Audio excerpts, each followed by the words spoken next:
Hello, Leafs Nation. Welcome to Live from Morning Skate presented by FanDuel. You're looking live into Scotiabank Arena where we are seeing Joseph Woll on the ice ahead of his start in Game 5 for the Toronto Maple Leafs versus the Florida Panthers after a big 24-save game in Game 4.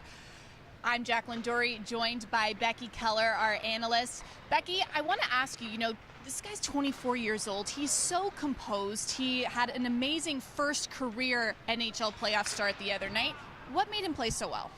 Well, honestly, for those of us who watched him all season with the Marlies, nobody is really surprised. He has been outstanding with that team all season. He's been outstanding when he's come up with the Toronto Maple Leafs. This is a guy where you heard Sheldon Keefe talk about him and say he's probably the most athletic goalie that they have on their roster. When you talk about his development when he came to the organization, he was super athletic, needed to work on the technical side of the game, which he has done. So now you've got both elements, which is a recipe for success in a goaltender. And again, I don't think anyone that's watched him for the last 2 years with the Marlies is surprised at how well he's doing. Definitely not, and excited to see more from him tonight in Game 5. So like I mentioned earlier, huge win over the Panthers in Game 4, 2-1, bringing the series to a 3-1 standing. And that was an away game, so also adding in a little element of complexity there.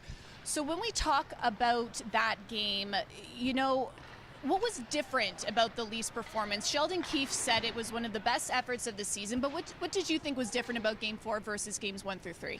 Well, first of all, you now have a veteran group who's come through the playoff series against Tampa. They got the win there, which is huge.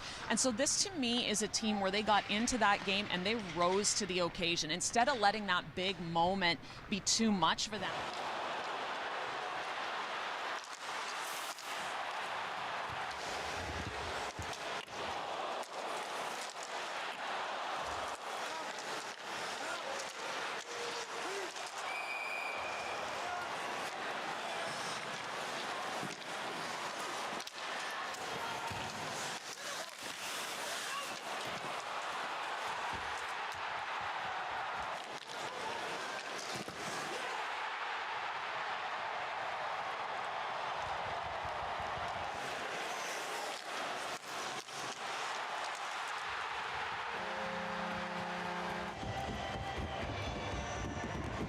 So let's get a little bit into the Leafs goal scorers that game, starting with William Nylander, opening up scoring in the second period in a bit of an unconventional way. Seemed like he got a pass off of the ref's skate, and then his shot bounced off Bobrovsky's shoulder. But you know what? It all converted into a power play goal, so all's good. And it wasn't only that moment where he really stepped up. He was all over the ice.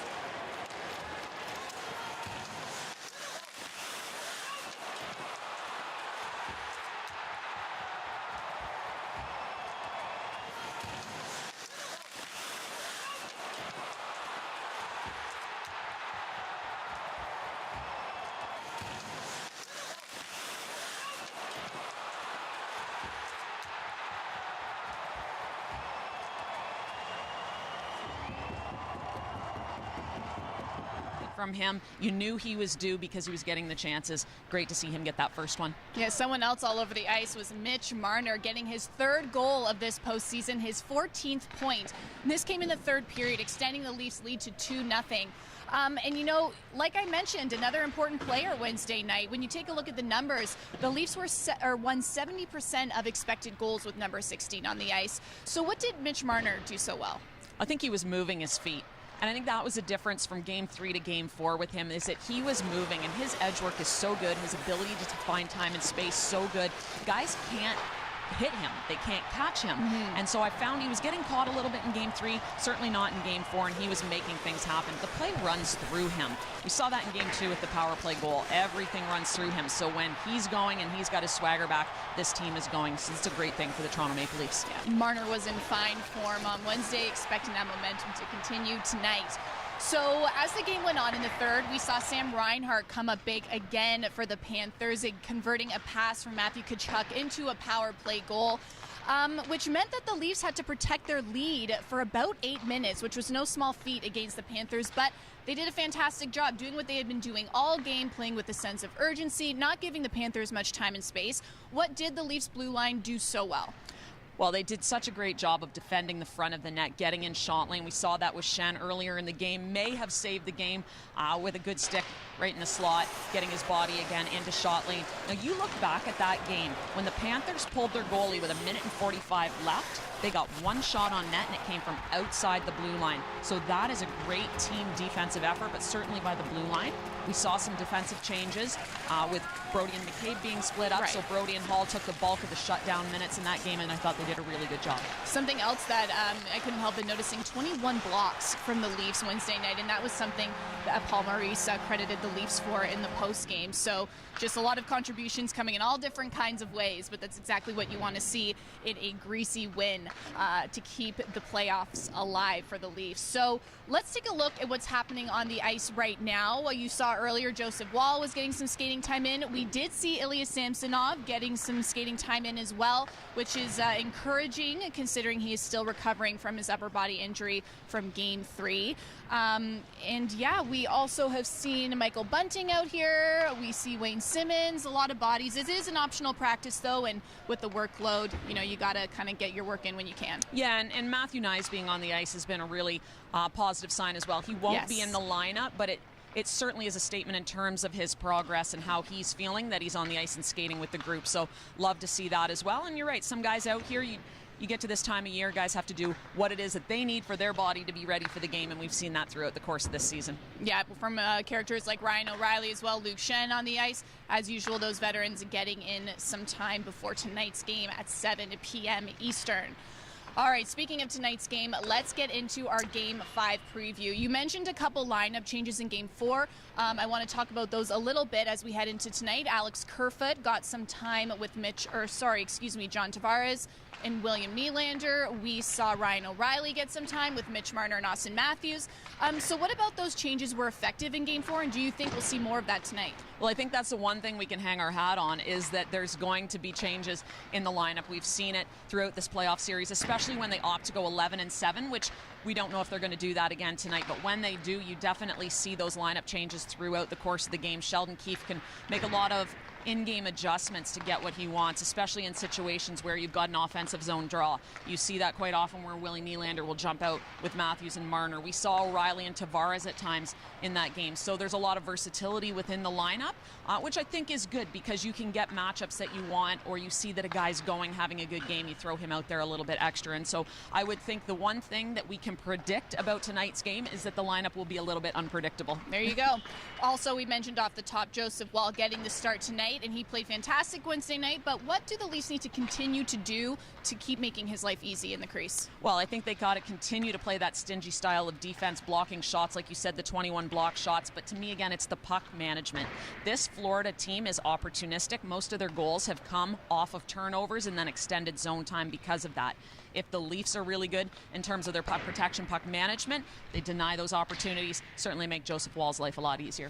And opportunities to score have been hard to come by in this series, but as it continues, the Leafs have done a better and better job at generating offense. How have they found a way to do that against a Panthers team who's giving them very little time and space to do so? Well, it starts by getting the puck out of their own zone a little more quickly so that they get a little bit more zone time. But the one thing I thought they did really well in Game 4 that has been harder in the series than it was in Tampa Bay was getting to the net front. And we saw them battling for that space. It's been tough. It's been a battle, but they did a better job in Game 4. You want to do that going ahead into Game 5.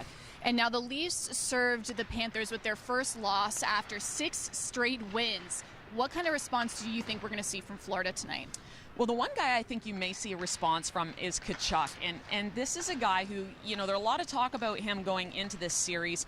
Game 1, he has 3 assists. He has 9 hits. Last game, he only had 2 hits. He didn't put a shot on net. He did have 1 assist, but I think he's the kind of player that you're going to see a big response from, so Toronto's going to want to be aware of him on the ice tonight. Yeah, and veteran players like Ryan O'Reilly, Luke Shen really bringing in experience, and I kind of want to talk to you about that because a lot of the media is making a big deal of the pressure and is making a big deal of the mental game, which are two kind of intangible things. So as someone who used to play for Team Canada and has been in many a gold medal game, whether that be at the Olympics or the World Championships, can you give us insight into what the Leafs are dealing with in a series like this? Well, it's huge, and it may be one of the biggest factors going into any playoff series is who can manage their nerves and who can manage their emotions. Now, the one thing that the Leafs have is is experience right now. And there's only really one way to learn how to deal with that, which is from experience, from having done it before. So they've got some veteran presence in the dressing room, but they've also got guys that have been through this and they've seen, you know, the ups and the downs of a playoff series. For us, we had Katrina LeMay-Doan speak to our team at one point in time, Olympic speed skater, gold medalist. We had Mark Messier speak to our team. So, you know, you've got players and athletes that come in and can give you different perspectives, and then you take what works for you and you run with it. There's a lot of veteran experience in that dressing room to help with the younger guys and help them to learn how to deal with that pressure. Yeah, and I mean, the Leafs core has never had more playoff experience than this year. And then, of course, there's the guys like Ryan O'Reilly and Luke Shen brought in for exactly that, is in addition to obviously what they'll be doing on the ice. And you know, Morgan Riley actually talked about that the other day, and what he said was really interesting. He's like, you need to find belief, and it comes in different ways for different people. He wouldn't get too much into where his belief comes from, but he really did make a sense to say, you know what, we're looking at past teams who have, you know, done the same thing we're trying to do. We're looking at past players who have been able to put it down when it matters most. So we'll see the Leafs continue to find that belief tonight in Game 5 of Round 2 of the Stanley Cup playoffs. All right, now that we had talked about Game 5, you know what time it is. It is time for our FanDuel prop picks of the game, starting as always with our highest scoring period. I'm going with the second again, not just because all season long the Leafs have produced very well in the middle 20, but you know what? I think it's going to be a low-scoring game tonight. I think it's going to be a battle, but I think it will be period 2 where the Leafs get on the board the most. I'm going to go with the first period, Ooh, okay. and I'm going to predict that it's going to be Austin Matthews. He's had a lot of good scoring chances in this series. Nothing has gone in. I think there's going to be a breakthrough game tonight for him, and I think it's going to start in the first period. I like the sounds of that. Let us know which period you think will be the highest scoring in the comments. Will there be overtime? I'm going with no. I think both teams have a mission on different sides of the coin, of course, but I think they're going to get it done in 60 tonight, really dialed in. I agree. They're going to get it done in 60. They don't want to put the fans through that. They may not. They may be feeling it, but I think overtime would be tough on us, Jackie. So I'm going to say they're going to get it done in 60 minutes. Everyone's nerves would be shot, but you know what? Whatever the Leafs got to do, we will be there with them. Thank you, Leafs Nation, for watching another episode of Live from Morning Skate presented by FanDuel. Get ready for tonight's game, 7 p.m. puck drop. You can watch on CBC or Sportsnet, and you can listen on TSN 1050. If you're coming to Scotiabank Arena, we can't wait to see you. Until then, I'm Jacqueline Doorey. Becky Kellar. Go Leafs, go.